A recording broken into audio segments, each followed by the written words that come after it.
Hi, this is John Bodley with Clear Technologies. I'm a senior IT consultant and also a newly appointed IBM Power Champion.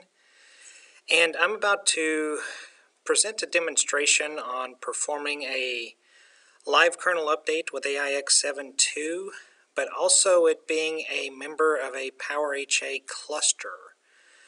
So this will be on a cluster node, and I will show some of the integrated features that comes along with PowerHA 7.2 to make it live kernel update aware.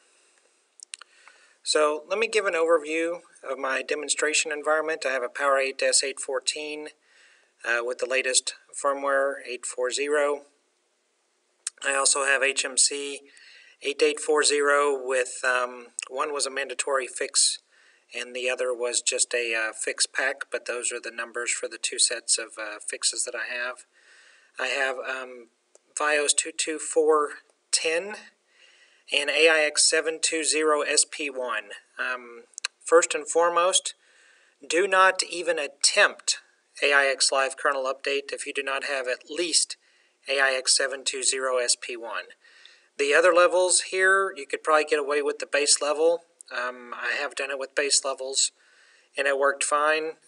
However, of course, anything newer you can start off with, probably the better off you are. But do not compromise with AIX 720 base. I can almost guarantee you it will not work.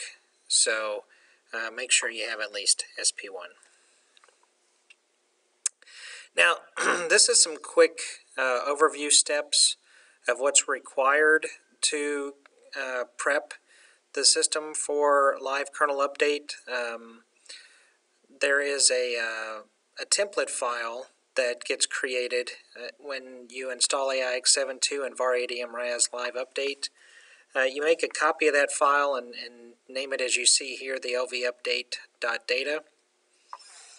And I will show the output of mine, but you list 4 HDisks in there, and then you also list the HMC IP address and the HMC user that is going to be used to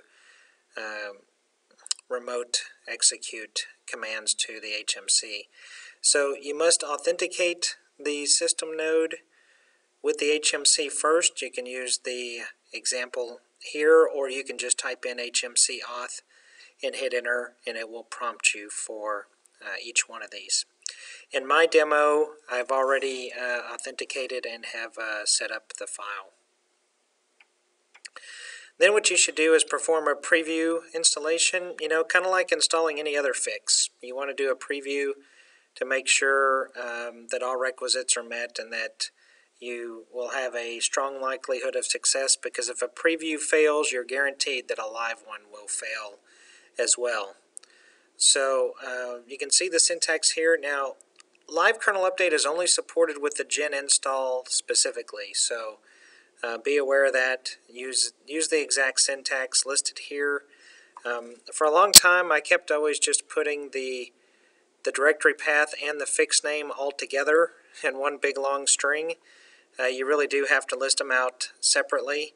So where is the ifix stored and what is the name of the ifix? And then, of course, if a preview complains about anything, what I've noticed in my testing is that after I test several times, the logging goes into the var80mraz live update logs area.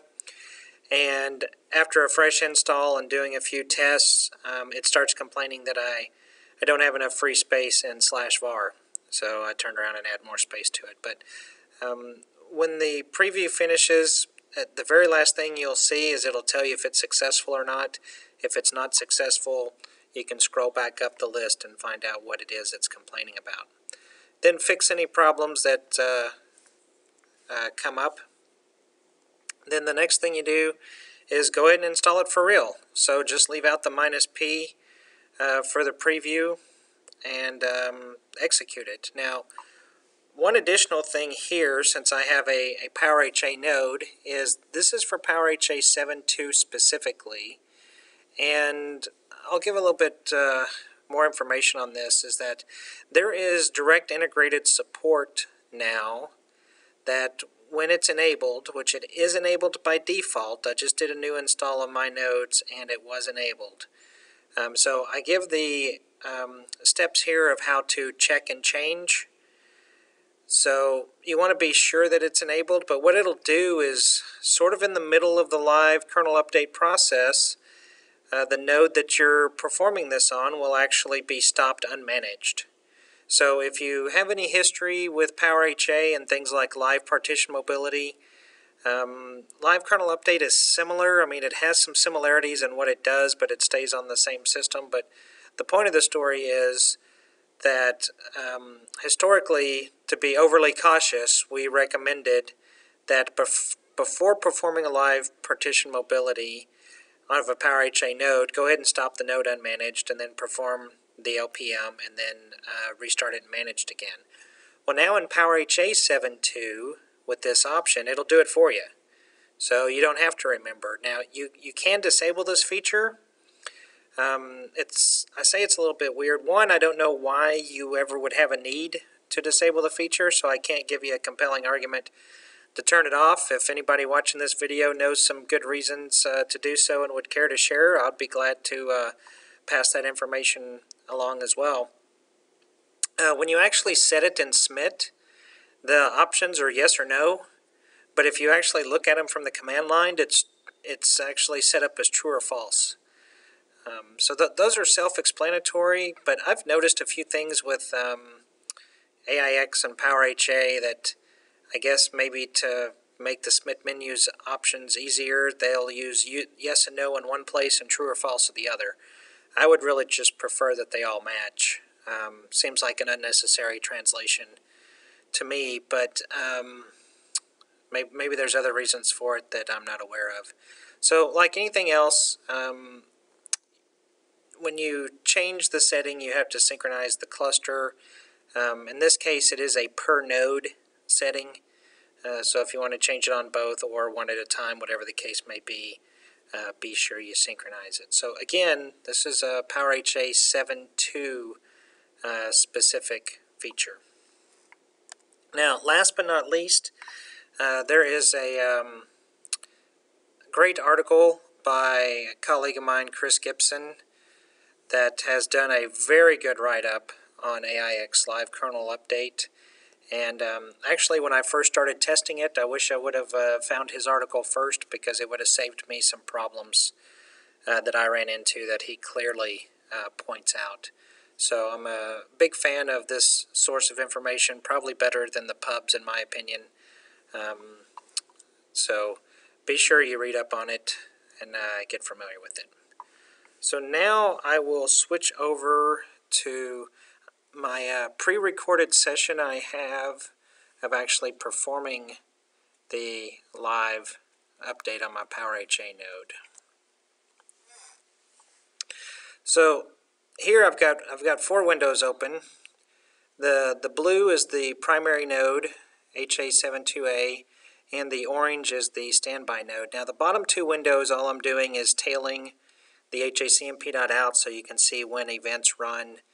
The top right, I've got the QHA monitor running to show me the status. And then top left, I'm just showing that once I get into the SMIT screen, how I can check and change the settings for it to be live kernel update aware. So I just chose the first node here, and I can see that it's already enabled. So there's really nothing for me to do. I'll go back and check the second node and show the same thing. So in my case, cluster's already up. It already knows this information. I don't have to change and synchronize. So now I'm going to run the preview install with the dummy iFix that I've downloaded. This is generally available. You can find this externally by doing a search on the number listed there, the IV79639. So since the last thing I saw was there was no error message at the bottom here, my preview ran fine. So now I'm just going to go ahead and tell it to update for real.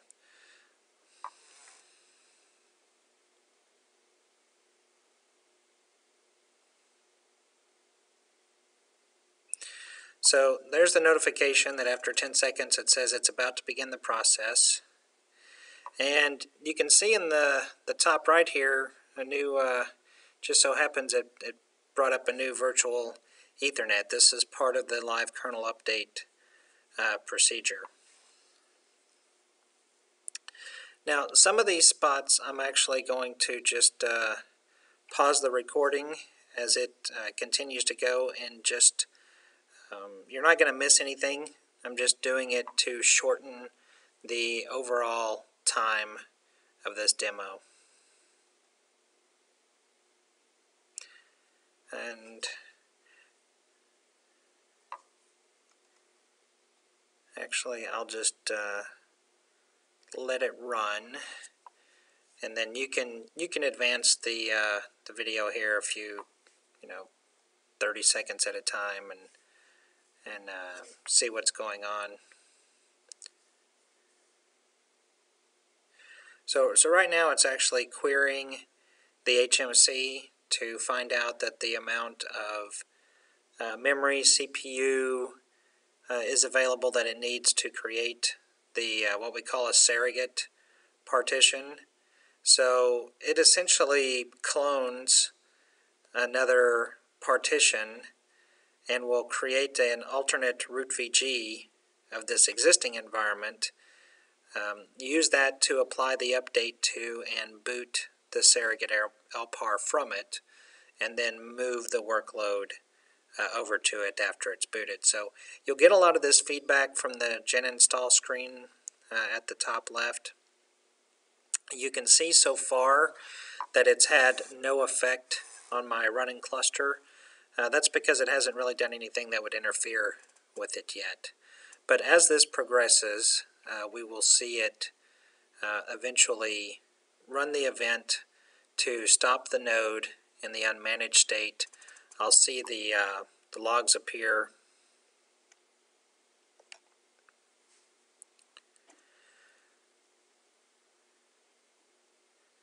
And the resource state change.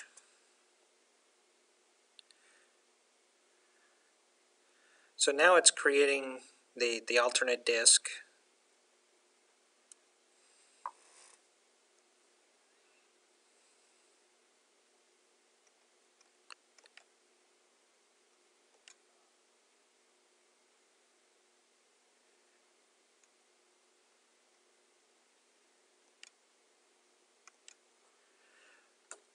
Okay, so now it's starting up the surrogate elpar. So there's a new elpar that actually has the same name as this existing elpar. What it actually does is it'll rename the existing elpar with an underscore LKU behind it. Then it'll create a new elpar with the original elpar's name.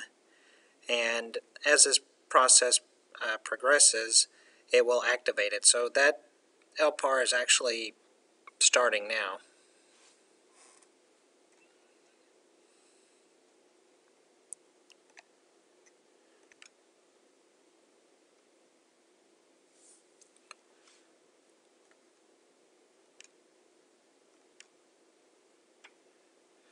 Okay, so right after it activated the new surrogate elpar, you see that it started executing the stop with the unmanaged state on the cluster. So it actually already ran, and ran very quickly.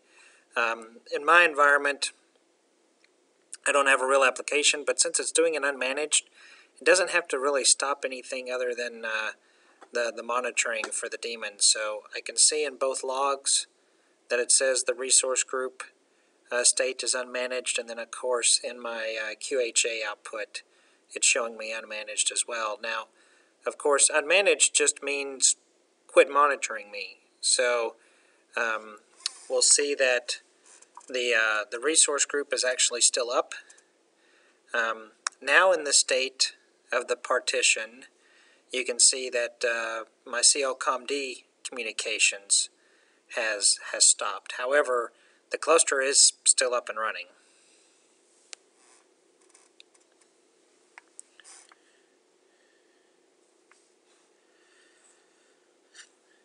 So I'm just going to pause this again just for a few seconds while the mirror of the OS is being created.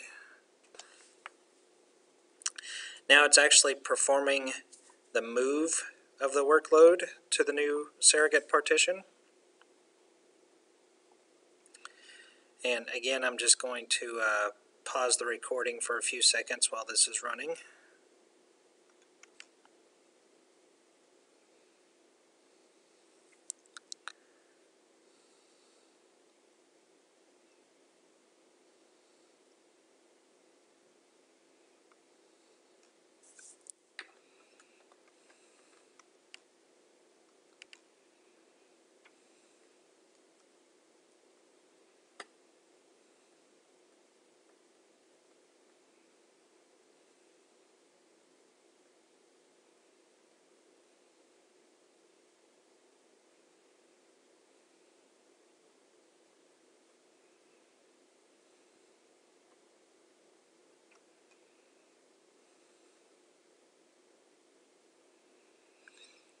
Okay, so now the workload has been completely shifted to the new surrogate elpar.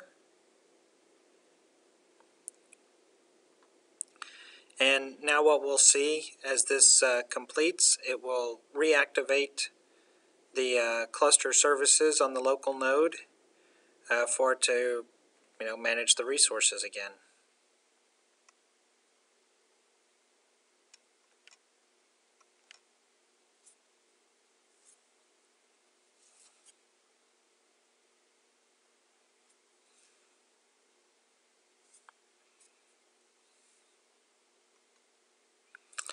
So while we're waiting for this to complete, like I said earlier, this is a HA7.2 integrated feature.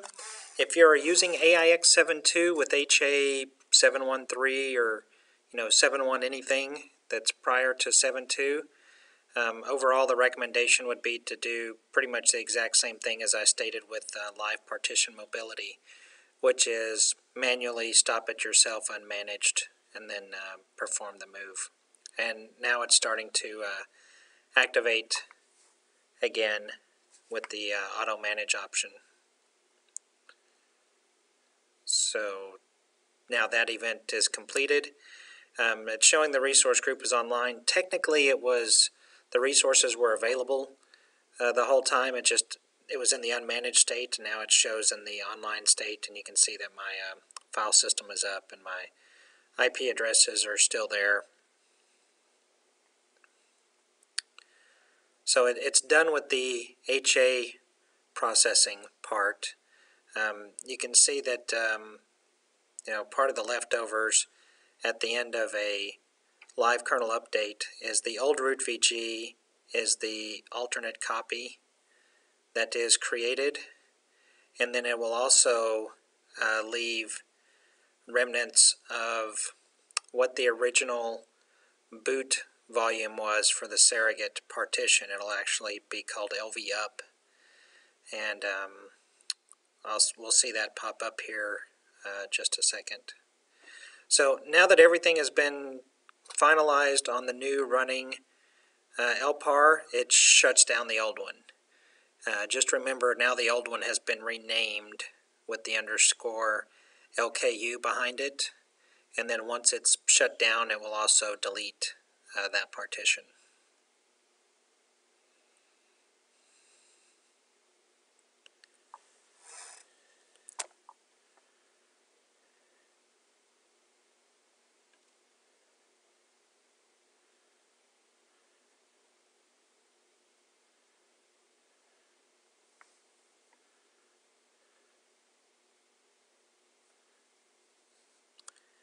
And we should be getting really close here.